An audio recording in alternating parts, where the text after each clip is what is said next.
Olá a todos. Bom, diante de tudo que vocês viram na videoaula a respeito de remanso e ressalto, aqui vamos fazer um exercício de remanso, mas antes vamos relembrar, né? Remanso é uma variação gradual da linha d'água e ele acontece sempre quando eu tenho alguma interferência no canal.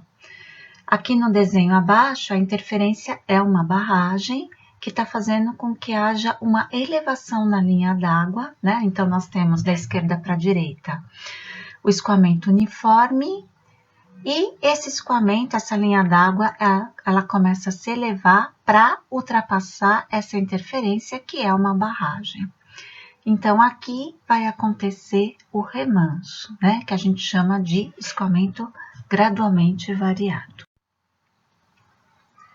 Vamos fazer então agora um exercício onde nós vamos entender melhor como que as linhas de remanso, as curvas de remanso, né, não linhas, elas se comportam com relação ao escoamento. Então aqui nós temos um longo canal onde existem alguns trechos de declividades diferentes. Esse canal ele começa ali numa bacia de dissipação de barragem. Bacia de dissipação nada mais é do que uma laje de concreto reforçada para que ela consiga receber o escoamento que cai de uma altura considerável. Por isso que ela tem que ser uma laje reforçada para não acontecer a erosão. E esse canal termina num reservatório com uma linha d'água na cota 312 metros.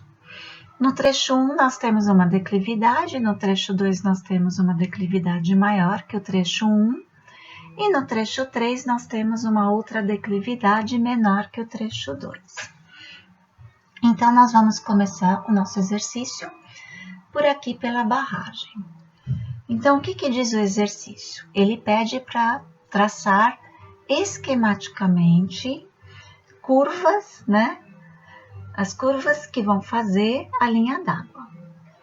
E ele dá aí alguns dados, né? Ele está dando uma vazão de 100 metros cúbicos por segundo, ele está dizendo que a seção transversal do canal, ela é aproximadamente retangular, e o coeficiente de rugosidade do material desse canal é o N de Manning 0,028, e está me dizendo também que a profundidade no pé do vertedor, ou seja, logo na sequência do vertedor, eu tenho uma profundidade de 1,5 m de linha d'água. Então, eu vou ter aí várias curvas de remanso, porque eu tenho várias mudanças no meu canal. A primeira coisa que eu vou fazer é entender como que está o escoamento uniforme nos trechos 1, 2 e 3, né? Esses trechos são longos, então eu tenho escoamento uniforme, algo que não acontece na bacia de dissipação ali logo após a barragem. Então, como que nós vamos calcular o escoamento uniforme em cada trecho? Através da equação de Manning. Por quê? Porque foi dado o N de Manning, por isso que eu vou utilizar a equação de Manning. A equação de Manning nada mais é do que a equação de Xi. Então, eu tenho lá a vazão, eu tenho N de Manning, eu tenho a base do canal que é retangular, a base vale 8 metros, e com isso eu vou determinar o Y uniforme de cada trecho. Então, no trecho 1 eu tenho Y uniforme 3,33 metros, no trecho 2 vai aumentar a velocidade porque aumentou a declividade, então eu vou ter um Y uniforme menor, uma vez que eu tenho a mesma vazão. E no trecho 3, como a minha declividade diminui, eu vou ter um Y uniforme maior que o trecho anterior, de 3 metros. Uma vez que eu já calculei, né, todos os meus Y uniforme, então eu vou desenhar para eu conseguir visualizar melhor o que está acontecendo nesse canal. Então, eu desenho lá o Y uniforme no trecho 1, eu desenho a linha d'água, né, no trecho 1, que é de 3,33 metros. Depois eu desenho a linha d'água no trecho 2 e depois eu desenho a linha d'água no trecho 3. Vejam, né, que eu tenho alturas de linhas d'água diferentes. Entre uma e outra, eu vou ter o quê? Curvas de remanso. E é exatamente isso que nós vamos verificar na sequência.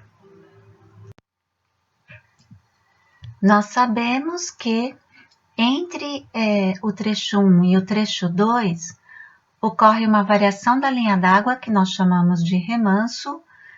Isso acontece também entre o trecho 2 e 3. Isso também vai acontecer entre o trecho 3 e o reservatório. E isso também vai acontecer entre a bacia de dissipação da barragem e o trecho 1. É importante que a gente saiba que tipo de escoamento está acontecendo nos trechos. Por exemplo, o escoamento ele vai ser fluvial ou será que ele vai ser torrencial?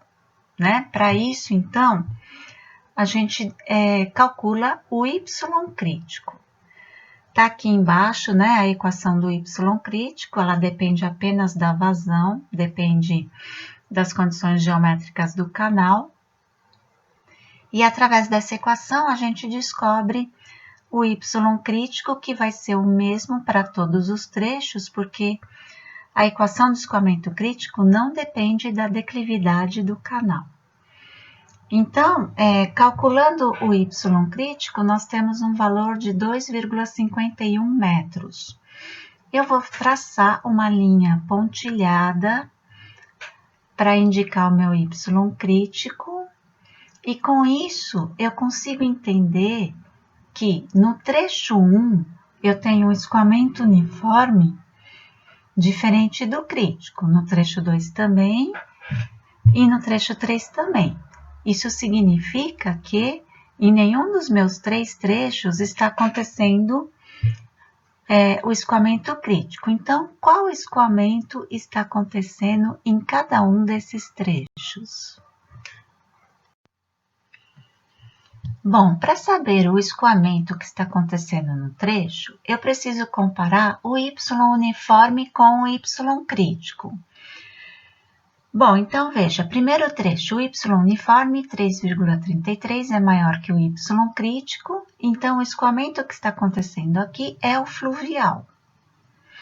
Já no trecho 2, o escoamento uniforme ele é menor que o Y crítico. O Y uniforme é menor que o Y crítico, então o escoamento que está acontecendo aqui é o torrencial. E lá no trecho 3, né, o Y uniforme é maior que o Y crítico, então o escoamento que está acontecendo aqui é o escoamento fluvial.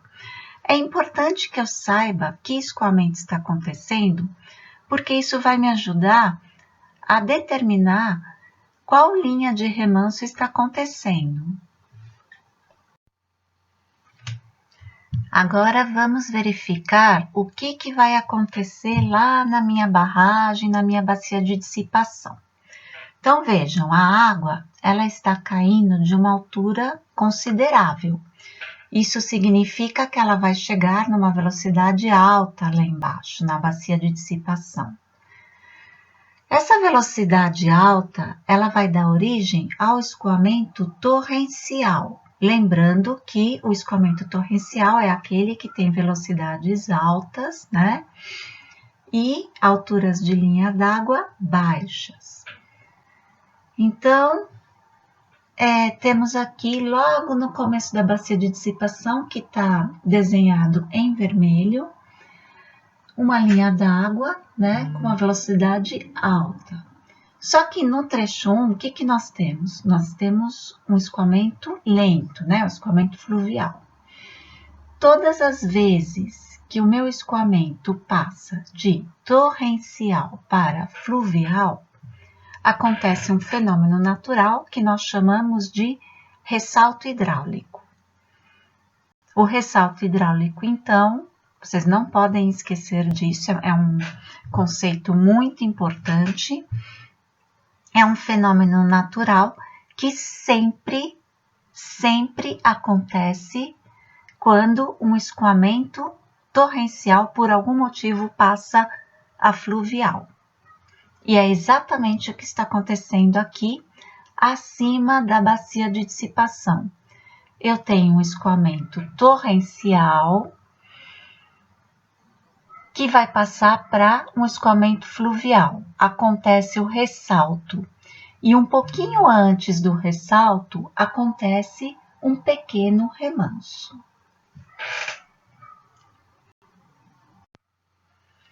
Bom, então já vimos, né, que ali em cima da bacia de dissipação vai acontecer um pequeno remanso, na sequência um ressalto.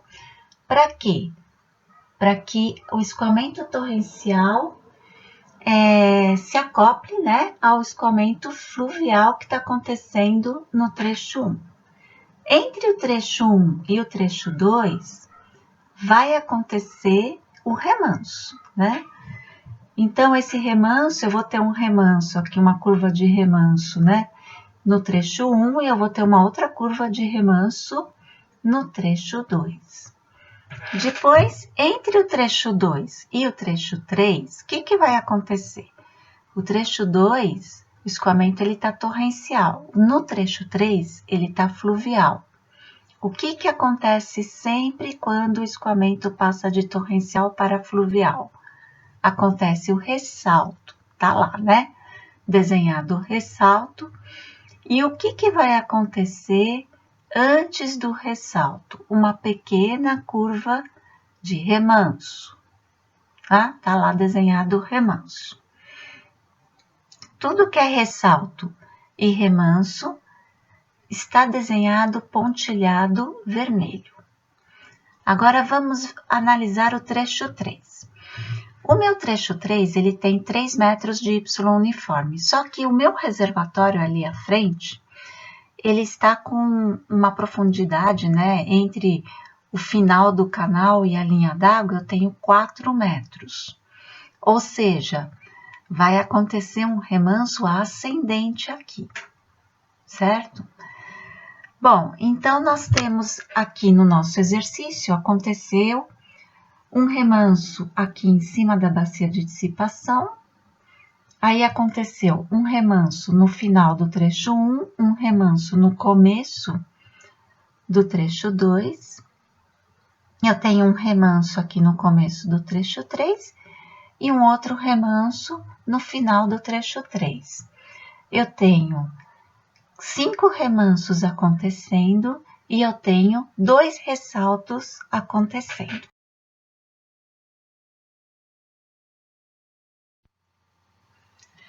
Agora vamos denominar cada curva de remanso. Vamos começar ali pela bacia de dissipação. A minha bacia de dissipação, ela é horizontal. Isso significa que a declividade dela é 0. Então, olhando a tabelinha aqui amarela, aqui embaixo, né? Quando eu tenho uma declividade nula, que chama de horizontal, a curva de remanso que acontece é a curva H. Tá? Então, por isso que eu coloquei lá curva H. Agora, no final do trecho 1, eu tenho uma curva de remanso que está acontecendo no escoamento fluvial, né? Então, o meu Y uniforme, que aqui na tabelinha amarela está denominado de Y0, ele é maior que o Y crítico. Então, que tipo de curva acontece nessa situação? Curva M, que foi o que eu coloquei lá. Já no trecho 2, no início do trecho 2, eu tenho uma outra curva de remanso. Vou olhar aqui na tabela amarela para verificar, né? Então, a minha curva de remanso está acontecendo numa situação que o Y uniforme é menor que o crítico. Então, a minha curva vai ser curva S, como foi colocado lá. Aí vamos para o trecho 3, acontece um ressalto e antes desse ressalto acontece uma curva de remanso. Como essa curva está acontecendo em cima do trecho 3, e no meu trecho 3 o meu Y uniforme é maior que o Y crítico, então a curva de remanso que está acontecendo é a curva M. No final do trecho 3, novamente, né, tem uma curva de remanso, Y uniforme maior que o Y crítico, então, de novo, curva M. As curvas possíveis que podem acontecer são as curvas M, S e H, que nós vimos nesse exercício, mas também podem acontecer a curva C, que ocorre apenas quando eu tiver o meu Y uniforme igual ao Y crítico, que não aconteceu aqui nesse canal, ou então a minha curva pode ser do tipo A, que seria uma curva que acontece num canal de declividade negativa, né? É uma situação um pouco difícil também e que não está ocorrendo nesse canal.